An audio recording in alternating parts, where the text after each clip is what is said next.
Hello and welcome or welcome back to my channel. My name is David Novak.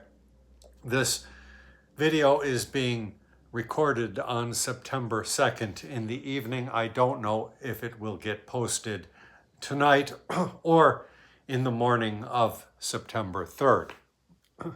Where we stand in Chicago is Donald Trump has announced that ICE and possibly federal forces will be coming to Chicago, possibly as early as tomorrow. And actually, Governor Pritzker, I think, already said that forces have been coming to make their staging area here.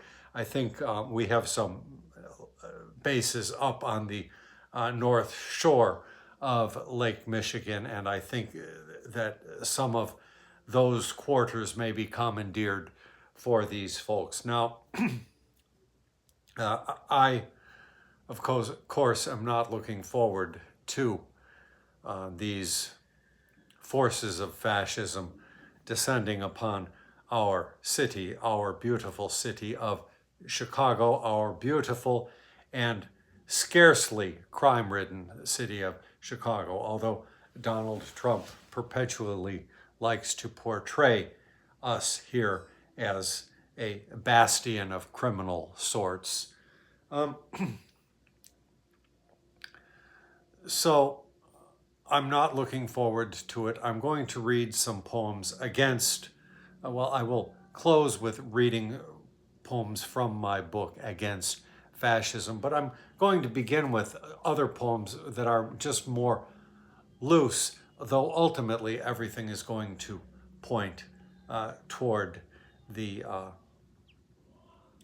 against fascism angle. I don't know how much Governor Pritzker in his speech said that Donald Trump and his forces want nothing better than a confrontation, and so he advised us all not to jump at the bait, so not to throw sandwiches or whatever that at these occupying forces or at these ICE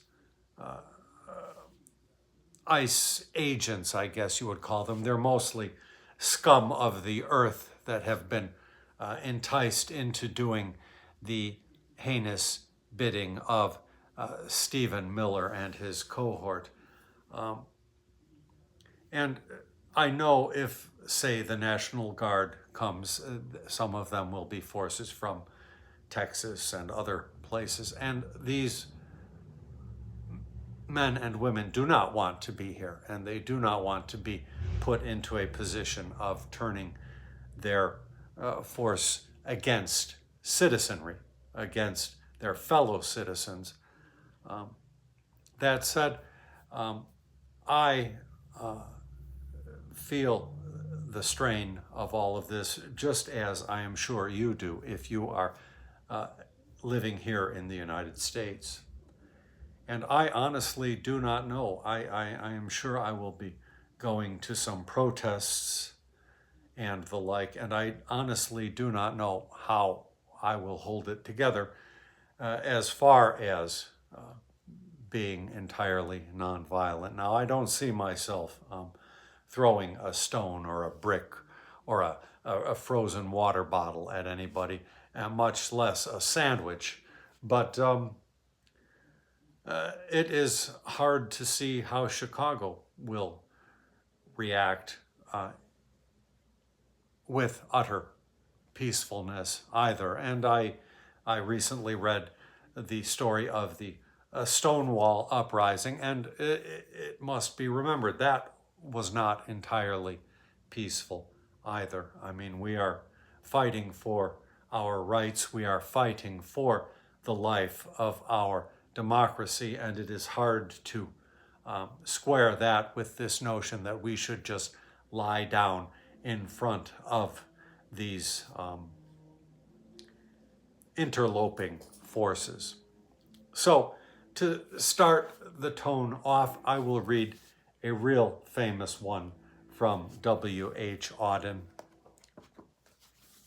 Epitaph on a Tyrant. Perfection of a kind was what he was after, and the poetry he invented was easy to understand.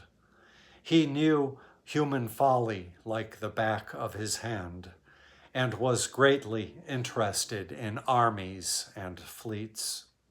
When he laughed, respectable senators burst with laughter, and when he cried, the little children died in the streets.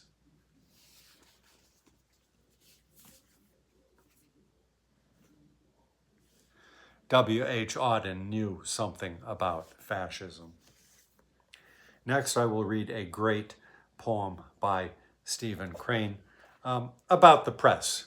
We are living in a time when the mainstream media, the so-called legacy media, have been hugely complicit with the fascist regime. They have been collaborators in many cases. There have been outstanding individuals who have stood up, and there is a strong independent media as well here and there. So we are not without our pockets of resistance, to be sure, and those pockets are daily enlarging. This poem by Stephen Crane does not have a title.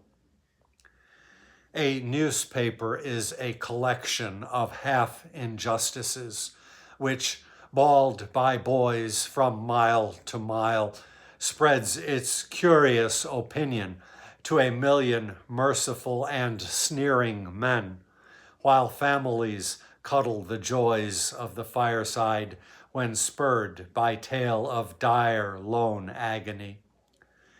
A newspaper is a court where everyone is kindly and unfairly tried by a squalor of honest men. A newspaper is a market where wisdom sells its freedom and melons are crowned by the crowd. A newspaper is a game where his error scores the player victory while another's skill wins death. A newspaper is a symbol. It is fetless life's chronicle, a collection of loud tales concentrating eternal stupidities that in remote ages lived unhaltered, roaming through a fenceless world.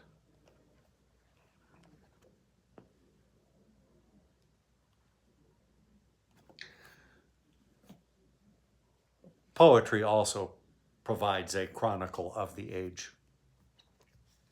So I'm going to read one from Claude McKay. This is not the volume I would encourage you to buy if you wish to read more of Claude McKay's poetry. I always advise one of these selections or another. Now this poem that I'm going to read is in my favorite selected poems, but it comes from the famous Cycle manuscript, and I say that because for many years before this book came out, we all heard about the Cycle manuscript. And at first glance, I don't find much in the Cycle manuscript that good. But this one, certainly, this is going to take us back in time a little bit.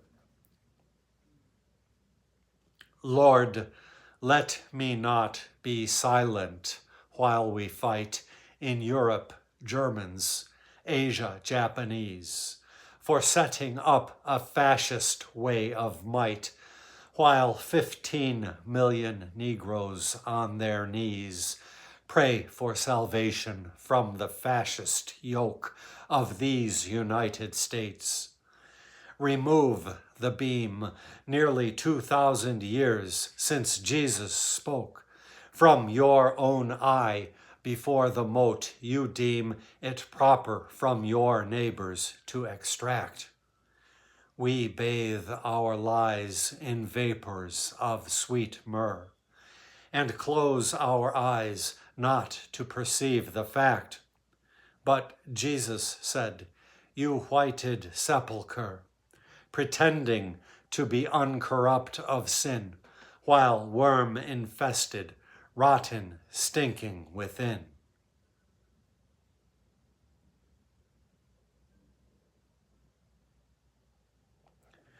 I think in the selected, it's a slightly different version of that poem that did not scan that well, but I will just leave it go. Another reason why I don't particularly recommend this, there are other cases where what one finds in the selected is slightly different in the wording of a poem, here or there, not too many.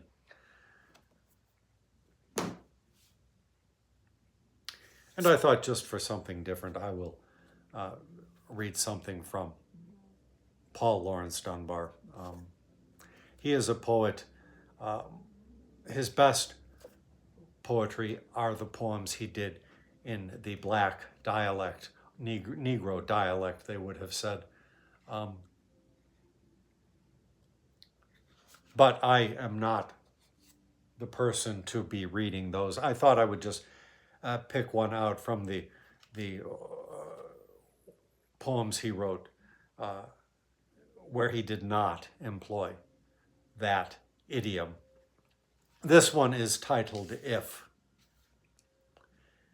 If life were but a dream, my love, and death the waking time, if day had not a beam, my love, and night had not a rhyme, a barren, barren world were this, without one saving gleam, I'd only ask that with a kiss you'd wake me from the dream. If dreaming were the sum of days, and loving were the bane, if battling for a wreath of bays could soothe a heart in pain, I'd scorn the meed of battle's might, all other aims above. I'd choose the human's higher right, to suffer and to love. It is, of course, a time when I feel the weight of the historic moment, and I would much rather be able to return to the finer, delectable pleasures of life and art and literature and poetry. However, while this situation continues, that is not available to me as an option. So now I'm going to move into poems against fascism.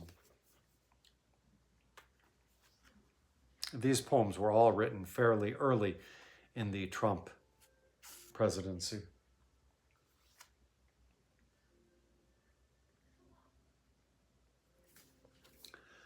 This one, this one is called Living in a MAGA Paradise. MAGA, of course, being Make America Great Again, the acronym much beloved by the forces for fascism in the United States. Living in a MAGA Paradise. It's like a cancer growing on the body politic, a mobocracy with its don and den of thieves so thick, metastasizing by the minute. Tumors also ooze, bilious and rancid, propagating even as they schmooze upon the public dime, conceited, crude, and criminal, excluding all who fail in paying fealty to cabal. The public service plundered and the forest trees ransacked, You wander where you wandered now through parks untamaracked, all foreign aid forgotten and the poorest turned away to die from symptoms of disease that once had held no sway. With public health declining and deceit upon the rise, you beg for information, but it's scrubbed, replaced with lies. So have the mighty fallen, Babylon and Roma too. When greed becomes incumbent, it's what carcinoma do. So raise three cheers democracy, the branches have to fall, its citizens reduced beneath autocracy to crawl. It's what the people wanted, or the gross and bellicose, belligerent faction. Well, the world has heard enough from those. The road to isolation leads from enmity towards friends, and modes of treachery but justify treacherous ends. The end she is a coming, boss, so take your hats and doff 'em. The poor have got to suffer, but the rich can profit off 'em. You thought he was your savior, but he brought you your enslavement. So now, like a pariah, you'll be out pounding the pavement. You'll be spending most your lives living in a MAGA paradise.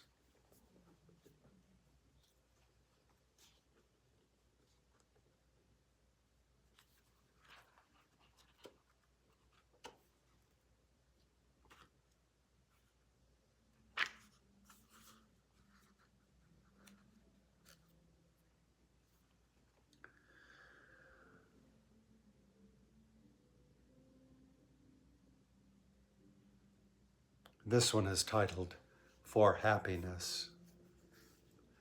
The rain, it raineth every day, and so the news keeps daily falling, the most of it absorbing, galling, as fears are stoked and hopes decay.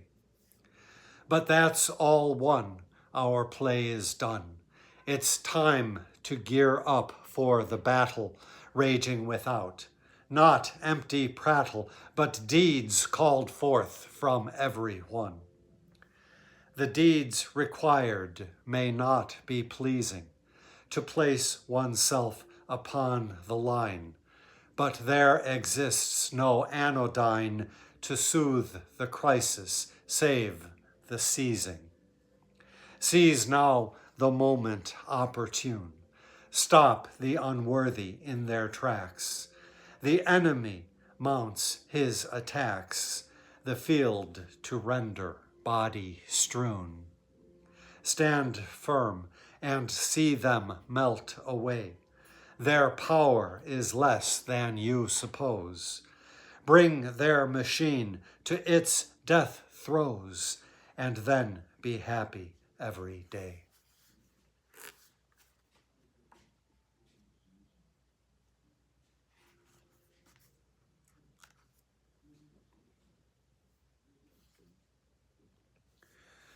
This one is titled, The Golden Era.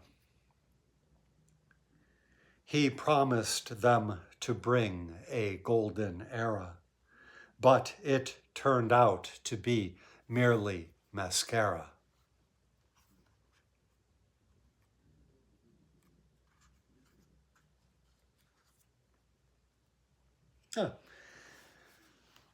This is titled A MAGA Love Sonnet. How do I love thee? Let me count the ways.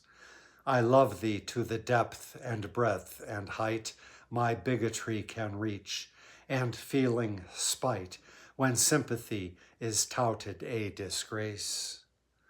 I love thee to the level of everyday's cheeseburger scarfed, the TV close in sight, while thou playest golf all morning, noon, and night. Epithets hurled, the liberals to dispraise. I love thee with the fascism put to use. If I can lick thy boot and put my faith in thee, the loser's self-esteem I lose in grandiosity. I love the breath which issues from your hole, which streams abuse, and shall but love thee better after death.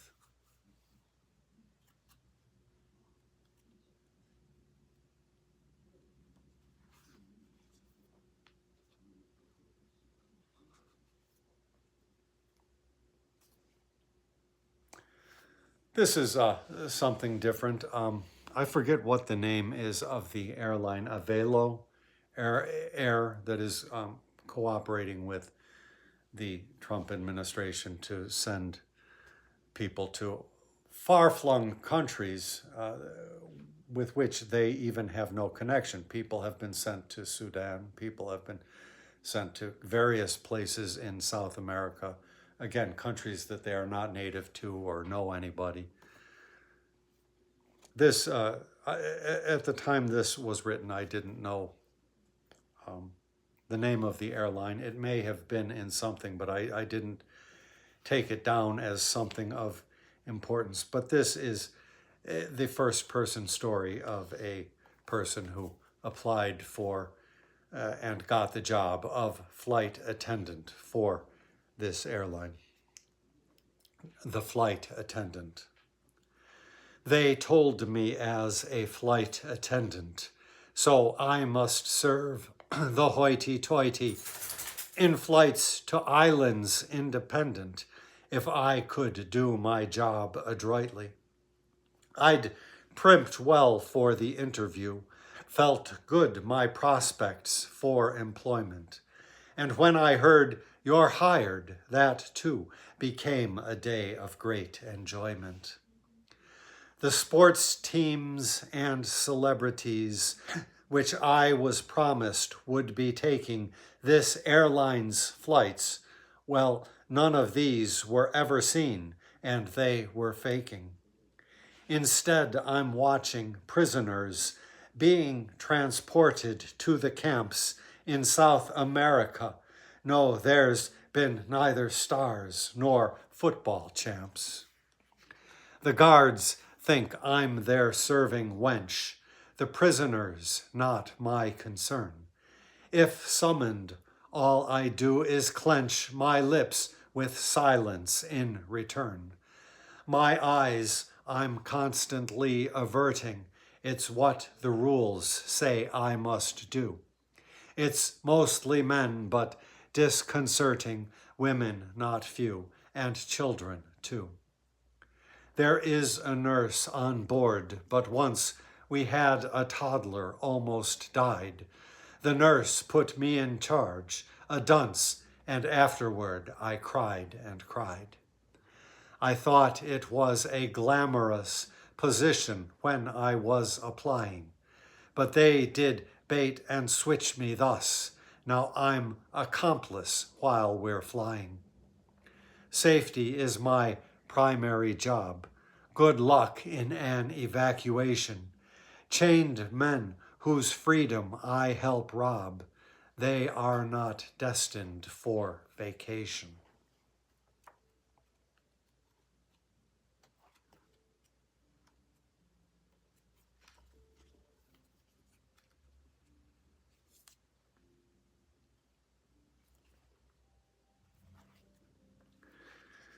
And this next poem is from April 28th. At the time, this kind of thing was rare and has become more common in its present day permutation, let me say. This is called Louisiana Detention. For several months, I waited at a border town in Mexico for my appointment made so that I might through proper channels go. In asking for asylum status, I followed all the right procedure, but bureaucratic apparatus has treated me like a besieger. For reasons I can't understand, they've kept me in detention in Louisiana, limbo land, and treated with harsh discipline. We have no blankets for the cold, no natural light, nor ever darkness, no food without some kind of mold, no voiced command, but with some starkness. The worst is that we none of us have been informed how may proceed his case, no legal counsel thus. In short, we lack all that we need. I say, at the time, it was almost inconceivable, this notion that they would be rounding up persons who were already making their way through the legal process for asylum, for citizenship, and so forth. Now, of course, it has become a commonplace, this so-called violent criminals excuse was just a ruse, and it's mostly innocent and mostly good people who are seeing their lives devastated. We must remember to do everything that we can to abolish ICE, and please do not forget us in Chicago. Thank you for stopping by my channel.